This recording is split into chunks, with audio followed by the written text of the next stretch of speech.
Mais uma vez, então, muito bom dia a todos. A importância do ambiente, né? Permaneça perto dos bons e tem uma chance de se tornar bom. Permaneça ao lado dos maus e tem uma chance de se tornar mal. Como a gente se contamina. Contaminação é uma palavra que é muito usada dentro do espiritismo. Mas não é qualquer contaminação, não. Jesus nos recomendou que a gente tivesse prudência e vigilância. Por que será que essa recomendação é tão vigente, é tão atual? Quantas e quantas vezes a gente se contamina pelo mal? Estava lembrando, sentadinha aqui, há muitos anos atrás, o Divaldo Pereira Franco esteve aqui em Itanhaém fazendo uma palestra, sempre muito requisitado, né? Então foi um evento, mexeu com a cidade. Muitas pessoas estavam lá. Mas a gente não tem muita educação social. Tumulto, falatório, bagunça, as pessoas estavam tão eufóricas, porque a euforia também é interessante, né? Estavam tão eufóricas que estava uma algazarra dentro do salão.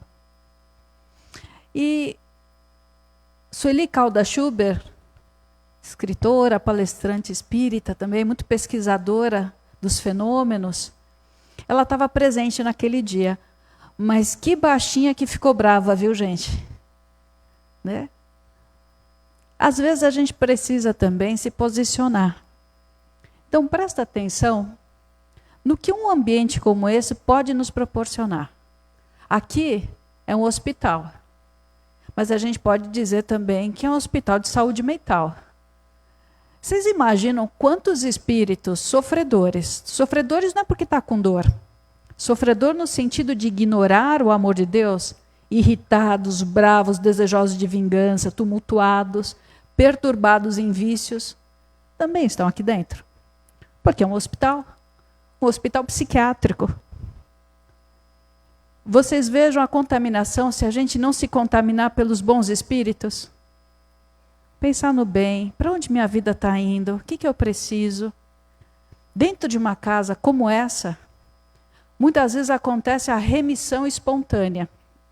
Para a nossa medicina da Terra, esse termo está dizendo o seguinte, que pessoas que têm um diagnóstico, têm danos no organismo que precisam de tratamentos, não estão sob supervisão medicamentosa, não foram submetidas a uma intervenção cirúrgica e o corpo restabelece a saúde.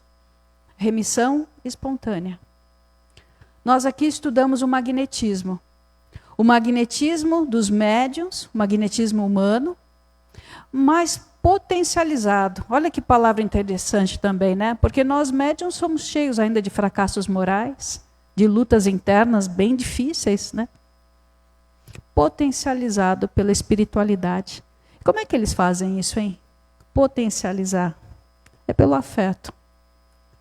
Então vejam que o afeto da espiritualidade em nível superior está aqui presente. Vamos tentar entrar em sintonia, por favor. Os nossos companheiros que estão à distância pelo Face da Seara, agora, para tudo. Para o que está fazendo, desliga o danado do obsessor do celular. Né? Vamos higienizar um pouquinho a nossa mente, para a gente sentir Deus. Vamos juntos com a oração ensinada pelo Mestre. Que cada um de nós receba o que precisa.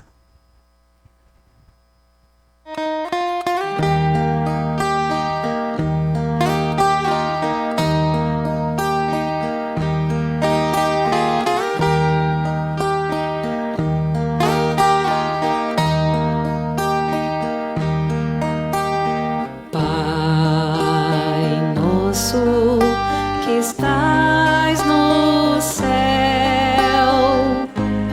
santificado seja o teu nome. Venha a nós o teu reino e seja feita a tua vontade. Pai, meu Pai, do céu, eu quase me esqueci. Me esqueci que o teu amor vela por mim, vela por mim, que seja feito assim.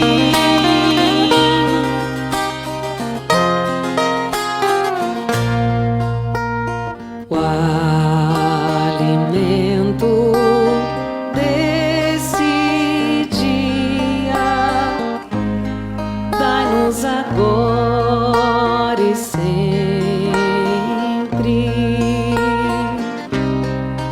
Perdoai as nossas ofensas de um modo maior com que perdoamos.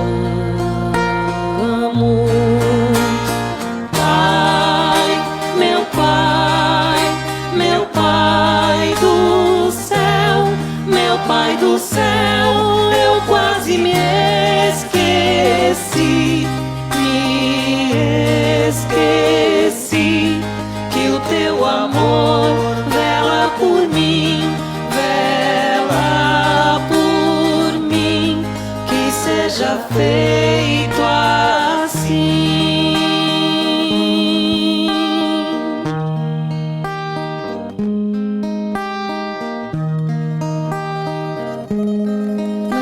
Deixeis cair em tentação, mas livrai-nos de todo mal.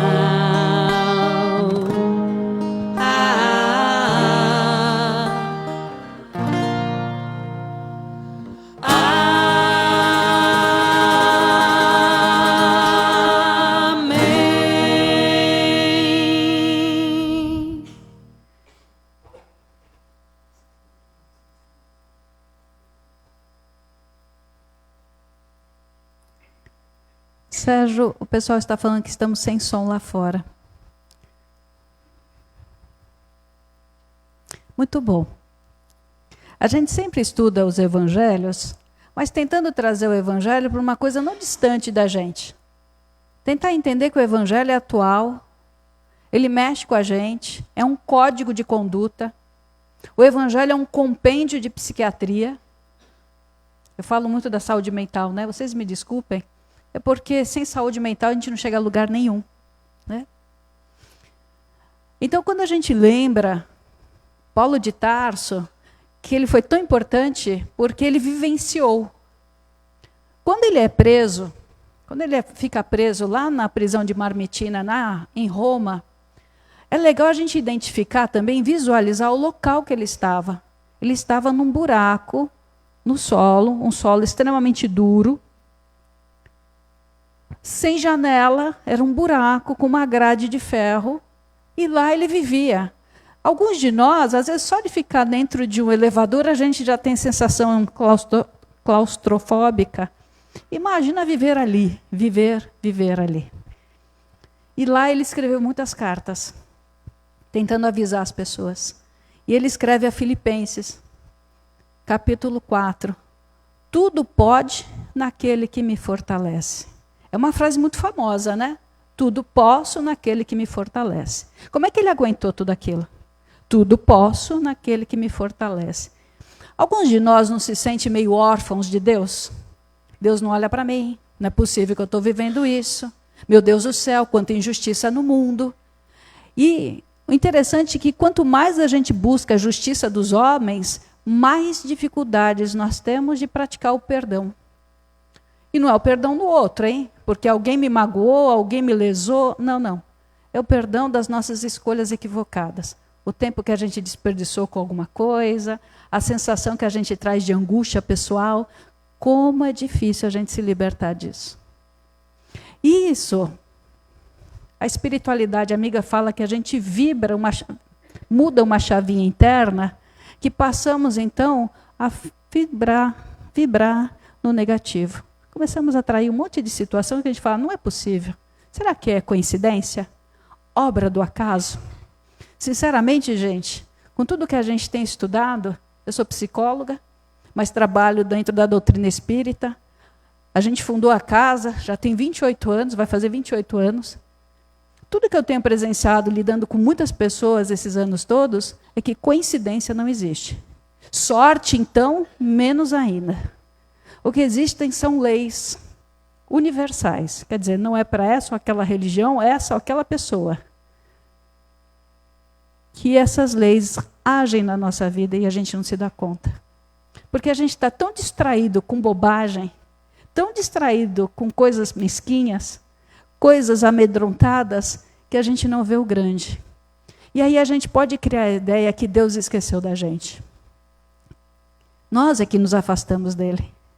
E vejam, existem pessoas religiosas sem nunca pisarem numa igreja, nunca estarem numa casa de oração. São religiosas porque fazem o que Deus quer. São pessoas íntegras, já vivem em conformidade com essa paz. E nós? O que nós precisamos? Onde está a nossa paz? É o nosso filho que está chamando muito a nossa atenção? É um trabalho que nos desafia? A gente tem que lidar com recursos mais escassos? Vamos lembrar que Bezerra de Menezes, quando esteve encarnado aqui no Brasil, ele foi o médico dos pobres, né? Até o anel de formatura ele vendeu para ajudar as pessoas. Mas aí a espiritualidade vai nos apresentar um outro panorama. Lembra a história de Zaqueu? Tem até a música, né? Como Zaqueu, quero subir numa árvore. Zaqueu era um cobrador de impostos. O homem que enriqueceu à custa do sofrimento dos outros. Não é qualquer coisa. Zaqueu, naquele momento, o espírito, que é o mesmo espírito Bezerra de Menezes, naquele momento vivia para o dinheiro. Até que ele encontra Jesus e fala, se eu devo algo para alguém, vou pagar até 4 vezes mais. Ele começa a transformação dele. Aí ele chega numa reencarnação, desfecho. Porque a gente vai tendo várias reencarnações preparatórias. Tomba daqui, levanta dali, tomba daqui, levanta dali, até que a vida vai dizer assim, Yara, chegou a hora, hein? Tudo aquilo que você veio acumulando de informações na sua alma, você vai ter que usar. Por isso que, às vezes, a gente vê pessoas boas, índole ilimitada. Nós vemos pessoas com trabalho mental muito estruturado no amor e na paz, mas passando provas que a gente fala assim, não é possível, não tem justiça divina. Vamos lembrar que para entender a justiça do Pai, somente com um olhar que ultrapassa os séculos, que ultrapassa esse corpo aqui, porque se a gente não olhar com a alma, a gente vai achar que a vida não vale a pena. Se a gente medir a nossa referência somente nesses tantos anos que a gente está vivendo aqui, uma reencarnação, por exemplo, de 80 anos, a gente não vai conseguir enxergar a grandiosidade da obra que é a vida. Então, gente, o que eu quero dizer para a abertura do nosso trabalho? Onde você coloca seu olhar? Tudo posso naquele que me fortalece. Paulo de Tarso dentro de um buraco, debaixo da terra, pensando com Deus. E nós que temos liberdade, o que fazemos com ela? Jogamos no lixo por causa dos pensamentos? Deixamos que a ansiedade domine a nossa vida mental a ponto da gente não sentir mais felicidade? O que está acontecendo com a gente? Eu vou parar, porque você não larga o microfone e fala a manhã inteira.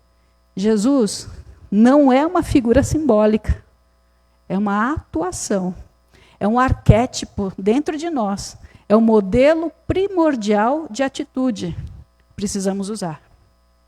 Senão outros arquétipos de sombra, medo, resistência, ignorância, vão dominar o nosso raciocínio, e aí a gente vai ficar realmente cativo, tendo liberdade para agir.